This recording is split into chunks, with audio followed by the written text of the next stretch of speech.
if you were to ask me what movies were sort of among my childhood, I would mention a couple. Of course, you got the obvious ones. I mean, you've got the Disney movies, Pixar, DreamWorks, of course, with me. But I've also got a few others.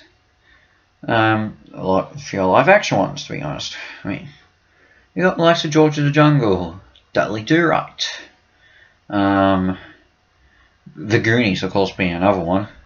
But among a series of films that I would definitely consider are the Free Willy franchise. These were movies I used to watch a lot of in my childhood, and to be honest, looking back on it, I can definitely see why. So I thought, why not do a retrospective of the Free Willy franchise? So let's begin off with the first movie. Now, this is, of course, made by Warner Brothers. Well, you can see Bugs Bunny hopefully right there. And this is an iconic movie from the 90s. This image right here, you couldn't go around missing it. You know it. Okay, this is pretty much the biggest example of spoiling the movie just from the mere cover of this, because you know it's going to happen. But regardless, regardless of spoiling everything, not just with the poster, but also a movie trailer, which I actually do like. Not saying that? Well, I actually really like the trailer. But what do I think of this movie? Well, it's good. Not perfect, but good. So the story of it is a orca whale is captured and separated from his pod and placed in an aqua center. There he meets a young boy named Jesse, who was a rebellious troublemaker who's just been placed in a foster family. Jesse, along with being placed in the foster family, Jesse's been forced to work at the Aquatic Center for community service, and forms a bond with Willy after the orca saves his life. The orca, who is named Willy, and Jesse form a bond and eventually start learning tricks. It seems like Jesse's the only one who can connect to Willy because he's in the same situation as Willy is, being far away from his family and feeling abandoned because his mother abandoned him.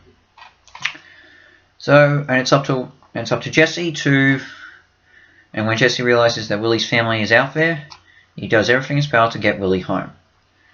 So, this is more a bonding story, a tale of two friends who seem completely out of normal, but they form a bond, and you enjoy seeing them together.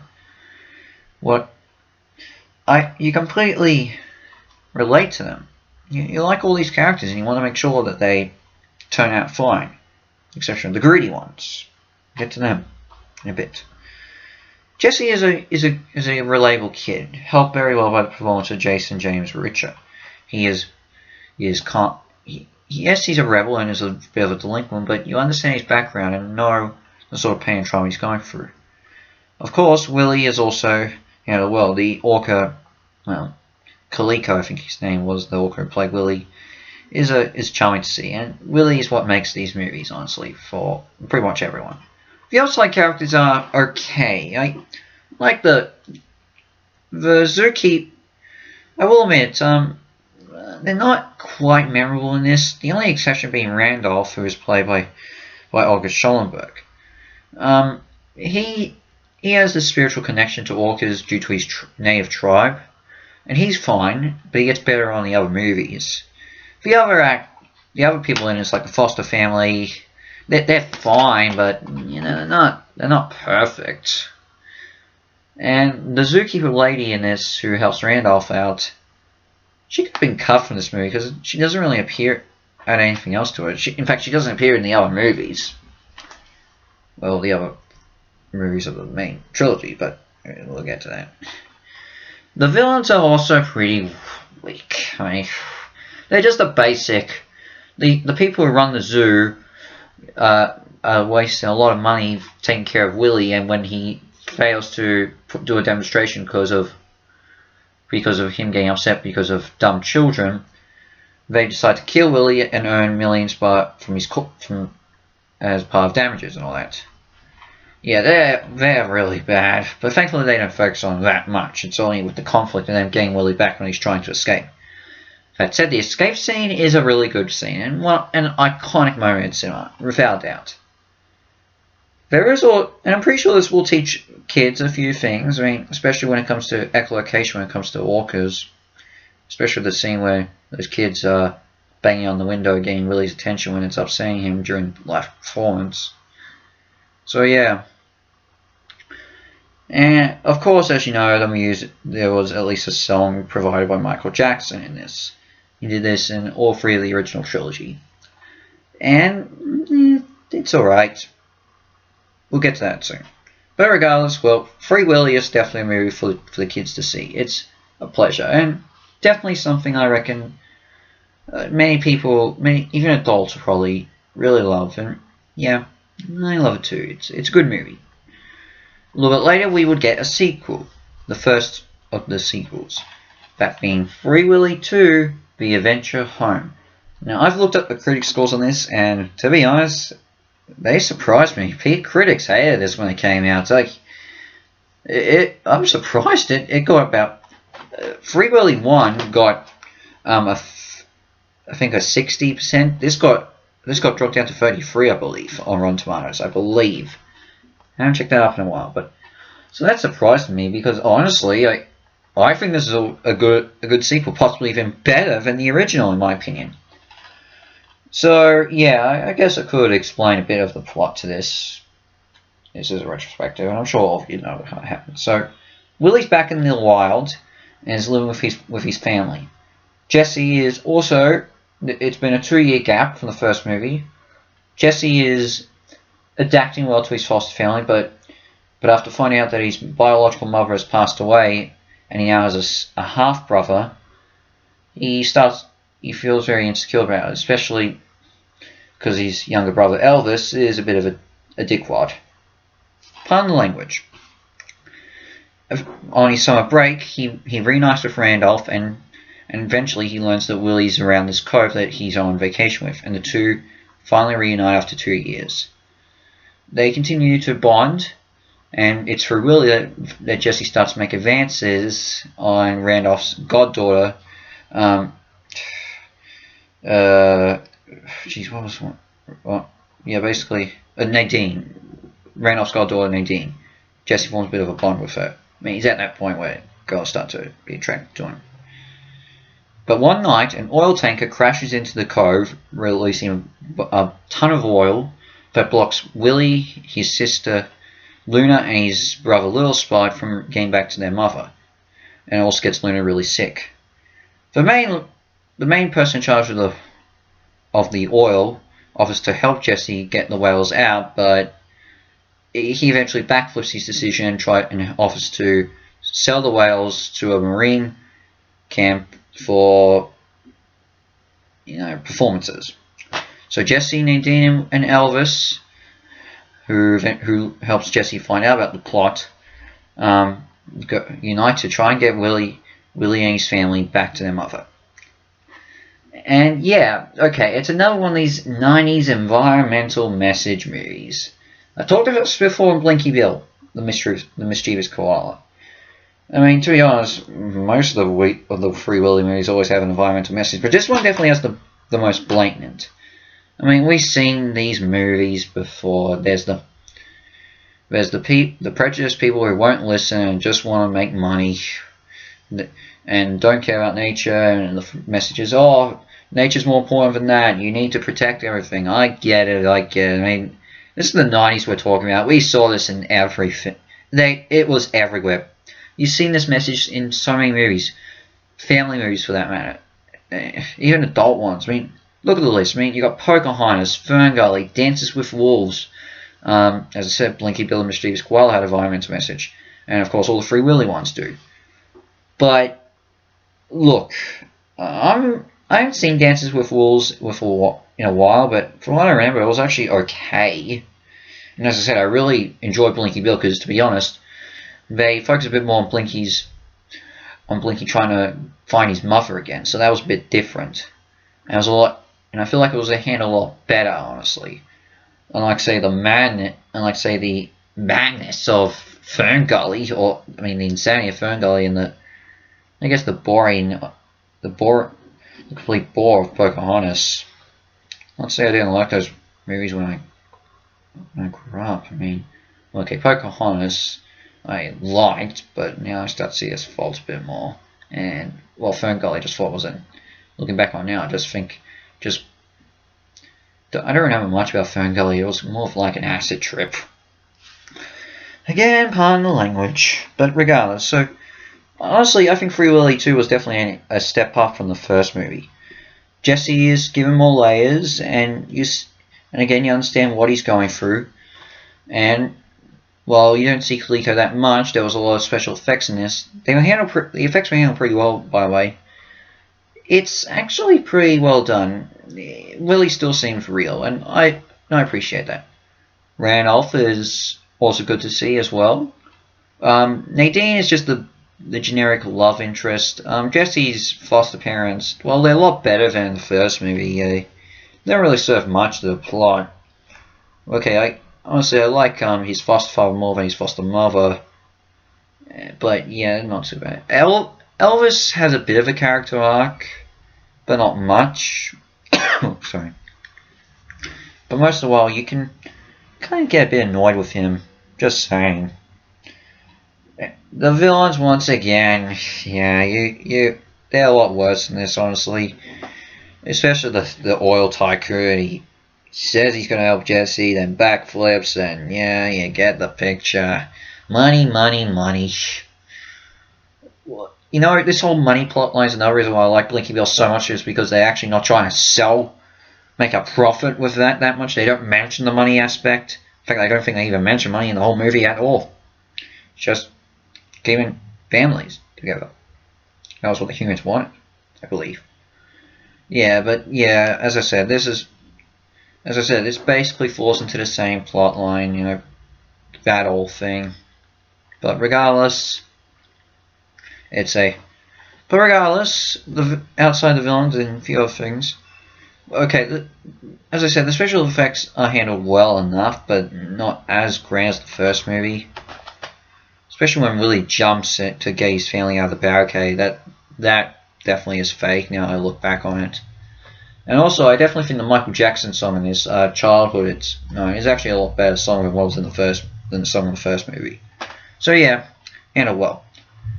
But regardless, and you know, the final act where Jesse, Nadine, and Elvis get trapped in a fire, burning oil on the ocean where there's oil burning around them, and Willy comes up to save Jesse, and the whole helicopter police escort thing is actually an okay climax. Yeah, as I said, not as good as the original, but still good enough. But overall, I think this. Honestly, I enjoy Free Willy 2 a lot more than Free Willy 1, despite all the problems. It's a decent enough movie. Could have been. It's not the best, but I like some of the stuff they do with the story. Honestly, I like seeing Willy and Jesse interact with each other, and I do think there are a lot more better stakes in this movie. A lot more.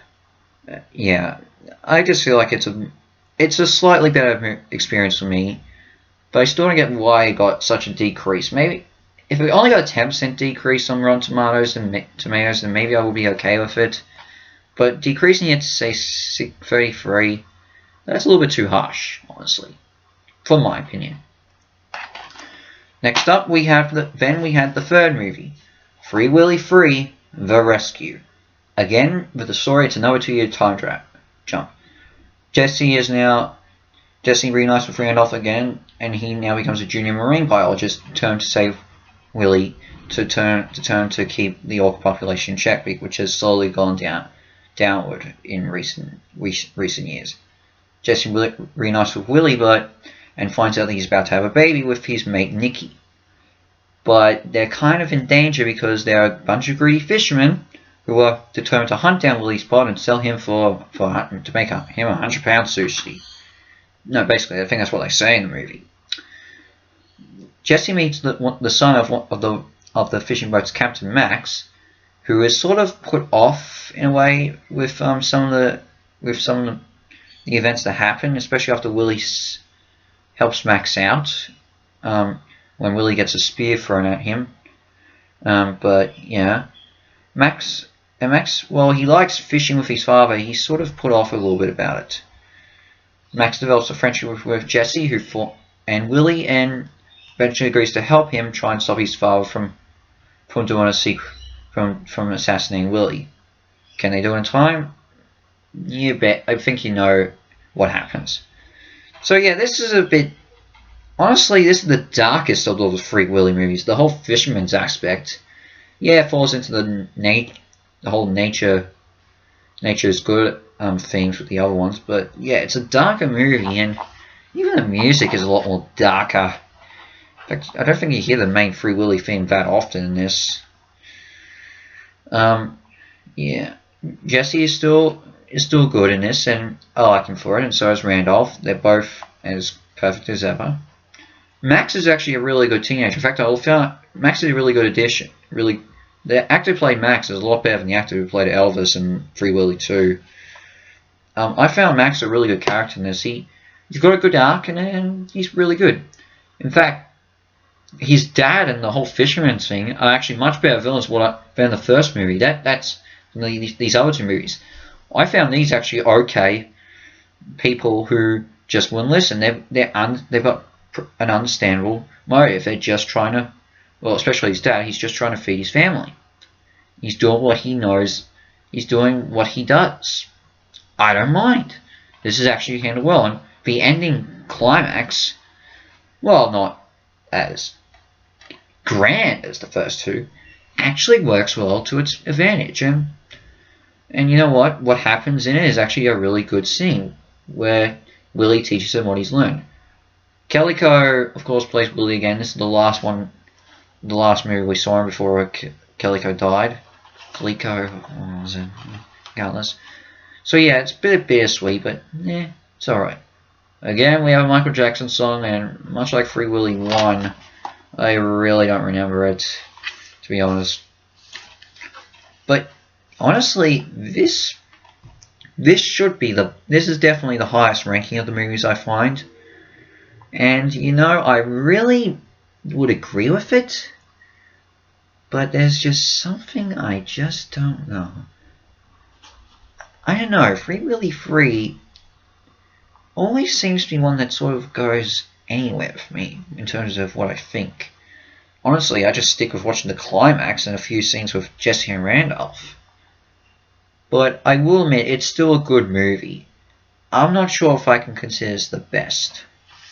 But, you know, in conclusion, the Free Willy trilogy here is a much beloved movie series, and definitely something I think all kids should watch.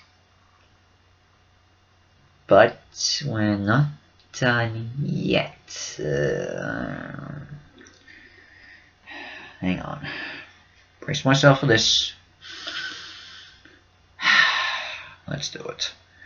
In 2009, right around the same time as the Jackie Chan and Jaden Smith remake of The Karate Kid, we got a full Free Willy movie acting more as a reboot, known as Free Willy: Escape from Pirates Cove.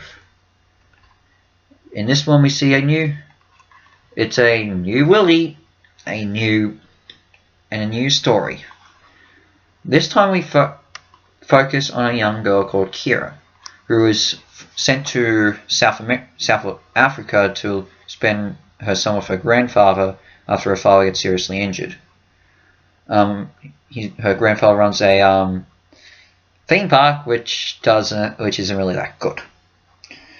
Things start to only pop up when an orca gets trapped in the cove there, and they name him Willy. So yeah, this is a new Willy.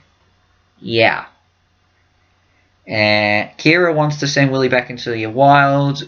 Her grandfather wants to use Willy to get a profit in terms of customers. He even contemplates selling Willy to another theme park owner. But Kira is determined to get Willy back into the wild. Yeah, that's a reboot story. no, not from America. We're in South Africa, and the main lead is Australian. And okay. I really can't do this anymore. I'm sorry if you like this movie, but honestly, I really don't like Free Willy Escape from Pirates Cove. And I mean, really. Not to dish on the filmmakers, they probably had good intentions. But every time I look back on it, I really don't like it even more. In fact, I'm just going to say this. This is definitely one of the worst movies I've ever watched. Yeah, this is a real tough one to go over. I got rid of my original copy of this. I had no regrets over it, but I got it again just to complete the collection. But, you know, I'm just saying, how do you go from this, from these? You really don't need to. I mean, at this point, Coleco, Willy would have probably been, the original Willy would probably already have died, or you could have focused on his offspring Max. That's what they named Willy's child at the end of Free Willy 3. And just do that, but they change it up, and just look at the whale. That looks absolutely fake from the DVD cover. I'm just saying that. Look at it. Look at the eye. You can tell that's not real. But regardless, I should talk a little bit more. I think the set for Free Willy, especially the set for the theme park, is a really good set. I think they filmed it in an actual theme park in South Africa. Nothing just feels real about it. As I said, the special effects on the orca is not handled that well, and the story, well, not a complete retread of the first Free Willy movie, which I think they're trying to reference, capture of. It just doesn't completely add up. And of course, you got new characters, new actors in it. I mean, you can understand a bit with Kira, a little bit with her grandfather's story, with getting to know her grandfather, because she's never known him until going to South Africa in this movie. You can understand a bit with that, and her love for animals, but everyone else you really don't care.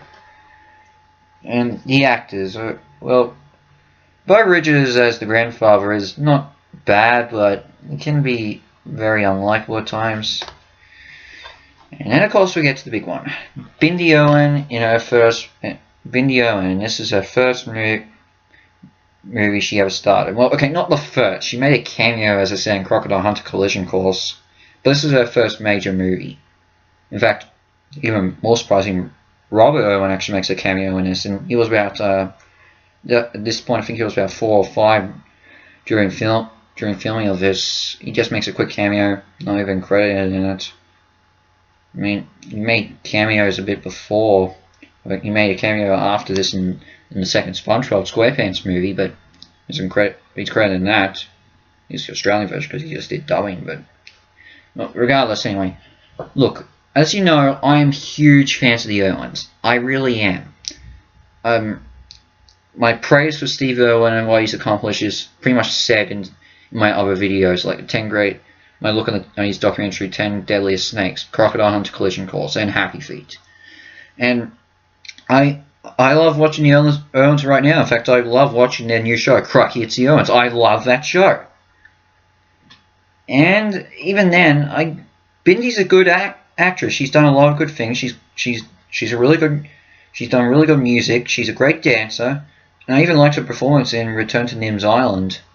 But this really wasn't I'm not sure. I really just can't accept her in this movie. I really just can't. Just look. Why did they? It just seems a bit bland and uninteresting. I really just can't explain it. Something just irks me about it. I really don't know why. But Bindi's performance in this, in my view, is a really bad one. I'm just saying. As I said, I have huge respect for the Irwins. I just don't like Bindi's performance in this. In fact, I don't know. This was part of my. This was. I think it was after this movie that I sort of distanced myself a bit away from the Owens. I mean, I watched a few of their shows. Like, I did see Bindy's Boot Camp a little bit later on, but I didn't see anything else involving them. I didn't see Robert's shows. I didn't really look at their interviews. I didn't really see Bindy on Dancing with the Stars. I saw a bit of them at the Kids' Choice Awards and Slime Fest, or whatever they do with Nickelodeon, but yeah, I sort of distanced myself with them at this time. I will admit that I do remember the trailer pretty well, because I saw the trailer for this on the DVD of Harry Potter and the Half-Blood Prince. I mean, they're both produced, supervised by Warner Brothers, so why not? But yeah, Free Willy Escape from Pirates Cove is not a good movie. I honestly say skip it. Don't watch it. Just stick with the original trilogy. I feel like it was a mistake, and no one really talks about that much nowadays, and I think it's understandable.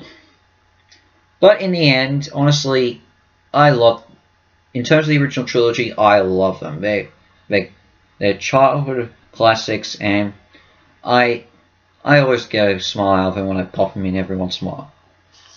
The reboot, the fourth movie / reboot, is something everyone shouldn't really watch.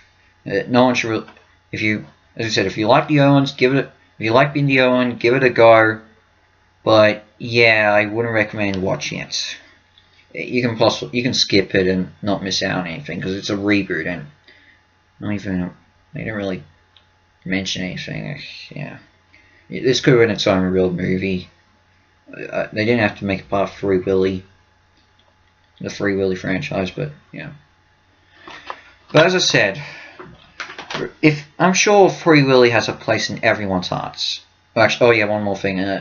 This came out the exact same year as when Free Willy Escape from Pirates Cove came out exactly as same year as when Michael Jackson died. So he didn't provide a song for it. So yeah. But regardless, the Free Willy franchise is definitely a classic among kids. It's definitely something you should show. Give them a go. I'm sure it'll brighten up the moods for children. It's a good watch. Definitely a good franchise for them to see. And remains classic for me. So, well, the fact that you're done, what's next for me? Well, I've got a bit of a collab review coming up on a video game. And I'll see you for that. So, that's my reviews out. See you later.